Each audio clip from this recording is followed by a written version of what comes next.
সম্মানিত মা বোনদের জন্য সেরা কিছু আমলের কথা বলবো। এই আমলগুলো যদি আপনারা করতে পারেন, স্বামীদের ইনকাম বাড়বে, আপনার চেহারা সুন্দর হতেই থাকবে। পবিত্র সুঘ্রাণ আপনার শরীর থেকে বের হবে। আপনাকে আল্লাহ পাক রব্বুল আলামিন সুস্থ রাখবেন এবং আপনার রিজিকের দুয়ারগুলো আল্লাহ পাক রব্বুল আলামিন খুলে দিবেন। সন্তানের জীবনটাকে সুন্দর করে দিবেন। আপনার নিজের জীবনটাও সুন্দর হয়ে যাবে। নারীদের জন্য এমন কিছু আমল আমরা জেনেছি, এমন কিছু আমল পেয়েছি। সুবহানাল্লাহ, সুবহানাল্লাহ। সম্মানিত মা বোনদের জান্নাতে যাওয়া যে কত সোজা। এটা যদি ওনারা না জানে তাহলে কি করে এই আমলগুলো করবে? তারা যদি ফরজ ইবাদতগুলো করে, যেমন নামাজ, রোজা, এবাদত বন্দেগী, স্বামীর প্রতি আনুগত্য এবং এবং তারা যদি হালাল ইনকাম খায়, মানুষের সাথে ভালো ব্যবহার করে, এর বাইরে তাদের অন্যান্য কিছু প্রয়োজন নেই তাদের জান্নাতে যাওয়ার জন্য। সুবহানাল্লাহ, সুবহানাল্লাহ। যদি সৎ পথে থাকে, আল্লাহর পথে দেখানো পথে থাকে আর এই গুটি কয়েক কাজ করতে পারে, তাহলে অবশ্যই তারা সহজেই জান্নাতে প্রবেশ করবে। আল্লাহু আকবার। নারীদের জন্য জান্নাতে যাওয়া কি যে সহজ, আমরা হাদিস শরীফে পেয়েছি। আবার ওই নারীদের জন্য জাহান্নামে যাওয়াও সহজ। কারণ হচ্ছে, দুটা কারণে নারীরা বেশি জাহান্নামে যাবে। এর একটা কারণ হলো ওয়াতাকফুরনাল আশিরা, তারা স্বামীদের অকৃতজ্ঞতা করবে, অস্বীকার করবে। হঠাৎ করে স্বামীকে বলল, আমার জন্য একটা শাড়ি নিয়ে এসে আসবেন, অথবা আমার জন্য একটা স্বর্ণের হার নিয়ে আসবেন। কিন্তু স্বামী বেচারা, তার কোনো কি নেই, টাকা পয়সার হয়নি, যোগান দিতে পারেনি, সে আনতে পারেনি। তখন যদি ওই মহিলা বলে যে, তোমার কাছে সারা জীবন আমি কোনো শান্তি পাইনি, তুমি আমাকে কিচ্ছু খাওয়াওনি, পরাওনি, তাহলে বুঝতে হবে যে ওই স্বামীর অকৃতজ্ঞতা করলো।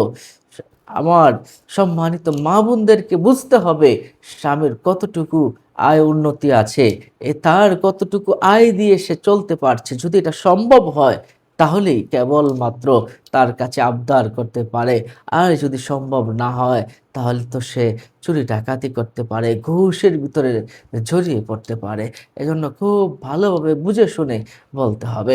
আরেকটা হলো, নারীরা অধিক সংখ্যক পরিমাণ লানত করে থাকে। তারা সন্তানদের উপরে লানত করে, মানুষদের উপরে লানত করে। সন্তানদের কিছু হলেই বলে, তুই মরে যা, তোর উপর ঠাড়া পড়ুক। এমন কিছু বাক্য তারা বলে থাকে, যার কারণে রাসূলুল্লাহ সাল্লাল্লাহু আলাইহি ওয়াসাল্লাম বলেছেন, আমি মেরাজের রাতে দেখে এসেছি দুই প্রকারের নারী বেশি জাহান্নামী হচ্ছে, স্বামীর অকৃতজ্ঞতাকারী, আরেকটা হচ্ছে অধিক পরিমাণে লানত প্রদানকারী নারীরা জাহান্নামে যাবে। আস্তাগফিরুল্লাহ, আস্তাগফিরুল্লাহ। সম্মানিত মা বোনদের, আপনারা যদি স্বামীর ইনকাম বাড়াতে চান, আপনার চেহারাটাকে ঝলমল নূরের মতো সুন্দর করতে চান, সুস্থ থাকতে চান এবং নিজের বদ্ধ রিজিক যদি আপনি খুলতে চান, সন্তানের জীবন যদি সুন্দর হতে চান, পারিবারিক জীবন যদি সুন্দর করতে চান, তাহলে আপনি সব সময় কিছু জিকির করবেন। সব সময় কিছু জিকির করবেন। কালিমায়ে তয়্যিবা শব্দের অর্থ হলো পবিত্র জিকির। কালিমায়ে তয়্যিবা শব্দের অর্থ হলো পবিত্র জিকির। আমার রাসূল করিম সাল্লাল্লাহু আলাইহি সাল্লাম হাদিস শরীফে ইরশাদ করেছেন, মান ক্বালা লা ইলাহা ইল্লাল্লাহ ফাদাখালাল জান্নাহ, যে ব্যক্তি লা ইলাহা ইল্লাল্লাহ পাঠ করবে ওই ব্যক্তি জান্নাতে যাবে। আমার সম্মানিত মা ও বোনেরা, যদি একবার লা ইলাহা ইল্লাল্লাহ পাঠ করে তার 10,000 গুনাহ আল্লাহ পাক রব্বুল আলামিন তার মাফ করে দেন।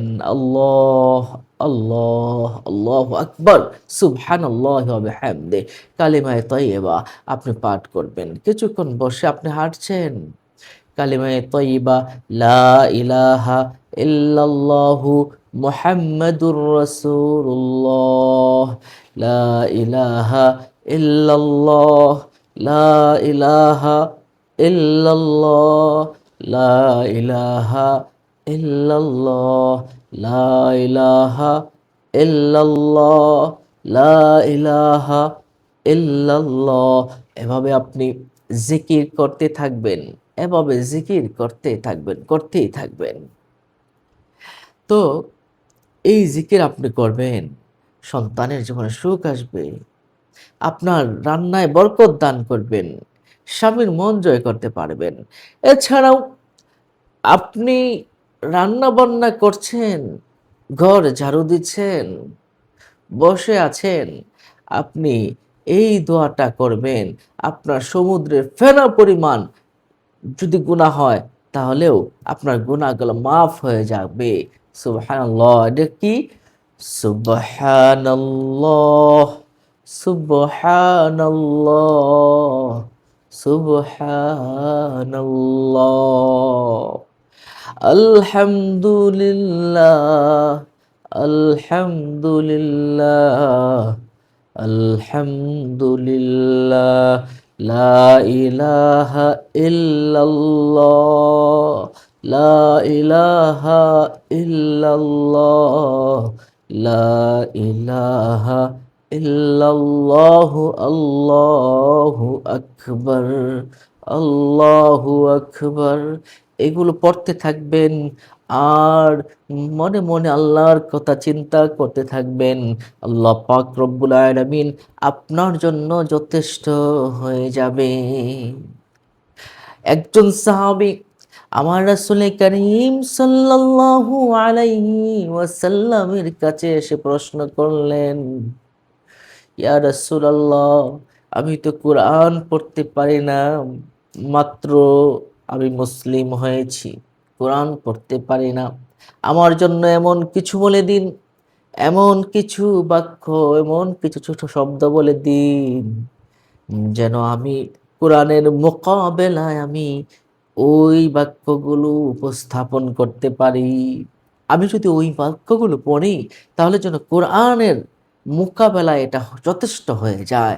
তখন রাসূল করিম সাল্লাল্লাহু আলাইহি সাল্লাম বললেন, তুমি বেশি বেশি করে পড়ো সুবহানাল্লাহি ওয়াল হামদুলিল্লাহ ওয়া লা ইলাহা ইল্লাল্লাহু, আল্লাহু আকবার।